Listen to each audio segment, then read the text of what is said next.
The world of Runeterra might be one of the most fascinating and intricate fantasy settings in modern gaming.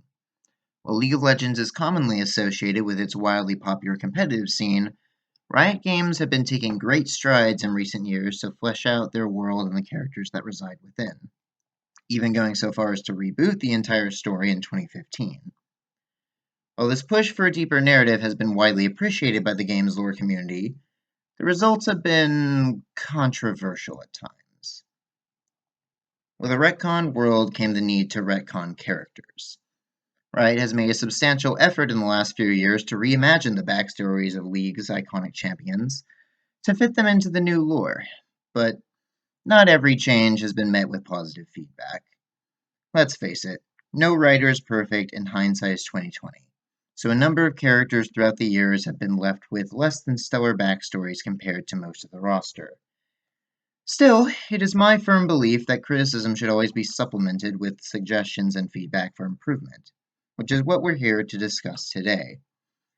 Hello and welcome to Runeterra Rewrites, a series in which I'll be offering my own takes on League's most controversial stories and champions. My aim is simple, to propose alternative versions of these stories that better match the characters' themes and concepts, without needing to alter anything regarding their in-game designs or voice lines. With all that being said, please sit back, relax, and let us begin, shall we?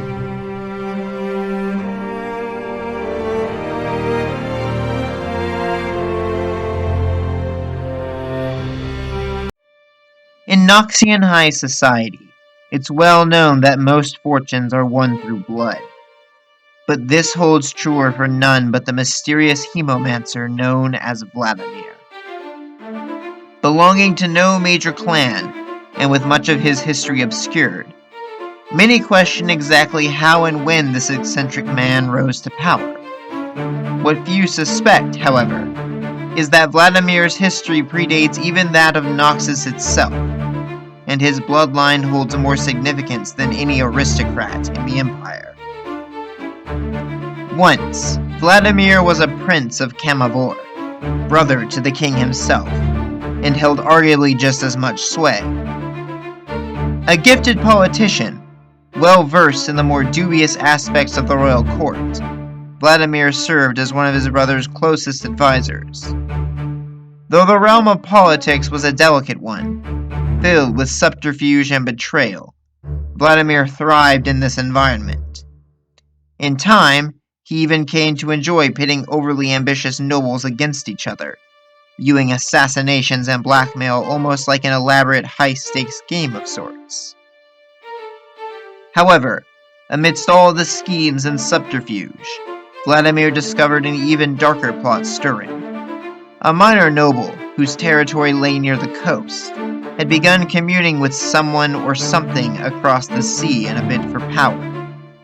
Curious, Vladimir arranged for a meeting with the noble under the guise of a friendly visit, hoping to learn more about the foreign power that might become a serious threat to Camavor, if allowed to fester. Unfortunately, even Vladimir could not have been prepared for the truth. The noble was revealed to be an impostor, a necromancer from a distant land who'd come to help his master gain a foothold in Camavor. Before Vladimir could bring these crimes to light, however, the noble sprung a trap, binding Vladimir in spectral chains. The king's brother, he reasoned, would make a fine tribute to his master, as well as a valuable political pawn. Thus, under the cover of night, Vladimir was set upon a ship and cast off to sea, never to be seen in Camavor again. Months later, Vladimir arrived in a strange land, where he was soon brought to a mighty stronghold called the Immortal Bastion. There he was made to kneel before a towering figure of metal and dark magic, whose name he had learned from the whispers of his captors at sea, Mordekaiser. Though the figure inspired both awe and fear, Vladimir knew that to display either would only give the warlord leverage to use against him. In truth, Vladimir saw this as an opportunity, and was quick to fall upon his knees and swear loyalty. Mordekaiser responded with a dark chuckle. He saw through Vladimir's intent immediately, but was nonetheless intrigued to see the depths of depravity this foreigner could sink to. Mordekaiser permitted Vladimir to join the ranks of the mages under him, studying dark magic to better fuel the Iron Revenant's endless campaign. The Immortal Bastion held a vast collection of arcane knowledge, and Mordekaiser's servants were versed in a variety of forbidden magics. Yet one drew Vladimir's attention the most: the magic of blood. Vladimir proved a quick study, surpassing other hemomancers under Mordekaiser's employ in a matter of months. Sensing the ire this earned him, Vladimir was quick to act, as always, and siphon the blood from all potential enemies who might stand in his way.